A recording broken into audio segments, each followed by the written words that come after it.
जब से सृष्टि का आरंभ हुआ है तब से कई बार यह सवाल उठा कि ब्रह्मा, विष्णु और महेश में से सबसे बड़ा कौन है।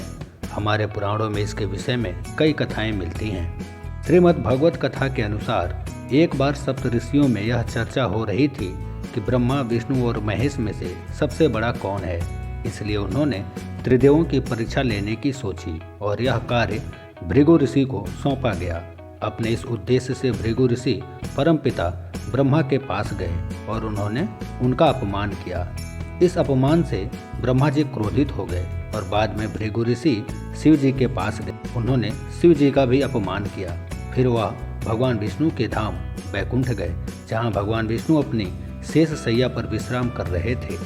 महर्षि भृगु ने जाकर सीधे भगवान विष्णु की वक्ष स्थल पर लात मारी। इनके इस कृत्य से भगवान विष्णु को तनिक भी क्रोध नहीं आया और उन्होंने भृगु के पैर पकड़ लिए और कहा, महर्षि, आपके पैर में कहीं चोट तो नहीं लगी? मेरा वक्ष स्थल बहुत कठोर है और आपके पैर बहुत ही कोमल हैं। भगवान विष्णु की यह विनम्रता को देखकर महर्षि भृगु ने भगवान विष्णु से क्षमा मांगी और फिर सप्तऋषियों ने यह स्वीकार कर लिया कि ब्रह्मा, विष्णु और महेश में से भगवान विष्णु ही श्रेष्ठ हैं। ठीक वैसे ही शिव पुराण की एक कथा के अनुसार एक बार ब्रह्मा जी और भगवान विष्णु में विवाद हो गया कि उन दोनों में से सबसे बड़ा कौन है। जब विवाद इतना बढ़ गया कि उन दोनों में युद्ध की नौबत आ गई, तब उन दोनों के मध्य एक बड़ा सा अग्नि स्तंभ प्रकट हो गया। अब उन दोनों ने यह निश्चय किया कि जो भी पहले इस अग्नि स्तंभ के अंत को पा लेगा वही श्रेष्ठ होगा।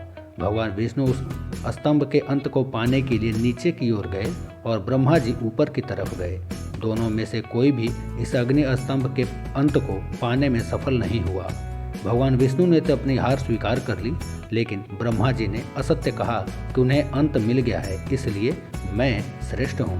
ब्रह्मा जी के मुख से असत्य सुनकर उस अग्नि स्तंभ में से शिव जी प्रकट हुए और उन्होंने ब्रह्मा जी के 5 मुख में से जो मुख असत्य बोला था उसे काट दिया और यह श्राप दिया कि संसार में उनकी पूजा नहीं होगी।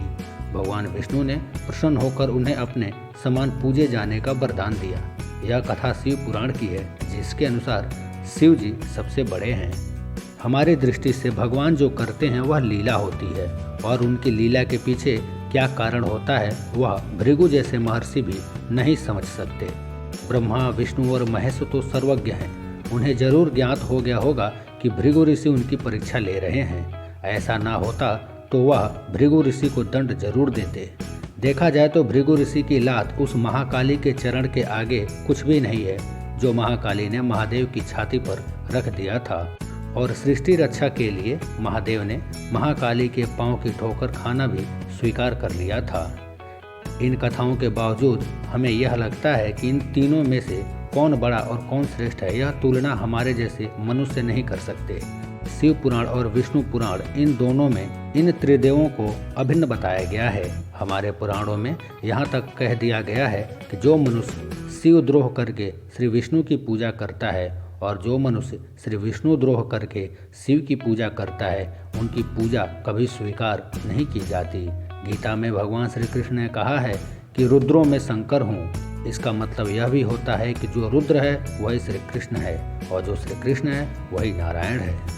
गीता में भगवान श्री कृष्ण ने कहा है कि जो भक्त मुझे जिस तरह भजता है मैं उसे वैसे ही उसी रूप में प्राप्त होता हूँ। इसका मतलब यह होता है कि ब्रह्मा, विष्णु और महेश वास्तव में एक ही परम तत्व है। जब यह तीनों एक ही परम तत्व हैं तो यह तुलना करना संभव ही नहीं है कि कौन बड़ा है। तुलना तो वहाँ की जाती है जहाँ दूसरा कोई मौजूद हो। भगवान श्री कृष्ण ने गीता के माध्यम से सृष्टि के गुण रहस्य को बता दिया है और अपना विराट पुरुष भी दिखाकर यह बता दिया है कि एकमात्र वही एक ईश्वर है और समय अनुसार अपना रूप बदलता रहता है। ब्रह्मा, विष्णु और महेश, इन तीनों में कोई अंतर नहीं है। यह तीनों सर्वदा श्रेष्ठ और एक हैं।